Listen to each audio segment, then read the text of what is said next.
సమాచారం ప్రకారం 1952లో తమిళనాడు నుంచి ఆంధ్రప్రదేశ్కు వలస వచ్చిన తిరుమలై కల్లర్ కులస్తులు చిత్తూరు నుంచి శ్రీకాకుళం వరకు విస్తరించి ఉన్నారు.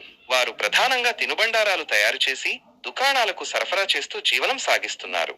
అయితే విద్య లేకపోవడం వల్ల వారికి ప్రభుత్వం నుండి కుల ధృవీకరణ పత్రాలు అందడం లేదు. దీని వలన వారికి అనేక ప్రభుత్వ పథకాలు, అవకాశాలు అందడం లేదు.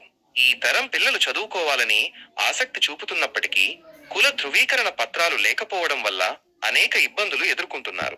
ఆంధ్రప్రదేశ్లో voter card, ration card, Aadhaar card, pan card వంటి అన్ని గుర్తింపు పత్రాలు ఉన్నప్పటికీ కుల ధృవీకరణ పత్రం లేకపోవడం వల్ల వారు వెనుకబడి ఉన్నారు. ఈ సమస్యను ప్రభుత్వ దృష్టికి తీసుకెళ్లి కుల ధృవీకరణ పత్రం ఇప్పించాలని వారు కోరుతున్నారు. ఈ సమస్యపై కుల నాయకులు మరియు ప్రభుత్వ అధికారులు కలిసి 2016 నుండి 26 జిల్లాల్లో సర్వే నిర్వహించి తిరుమలై కల్లర్ కుల వివరాలను సేకరించి అధికారులకు తెలియజేశారు. ఇప్పుడు ఈ సమస్యను పరిష్కరించడానికి ప్రభుత్వం తగిన చర్యలు తీసుకోవాలని ఆ కులస్తులు ఎదురుచూస్తున్నారు. ఇక్కడ కొన్ని ముఖ్యమైన అంశాలు. తిరుమలై కల్లర్ ఆంధ్రప్రదేశ్ ప్రభుత్వం కుల గణనను చేపట్టింది. ఈ గణనలో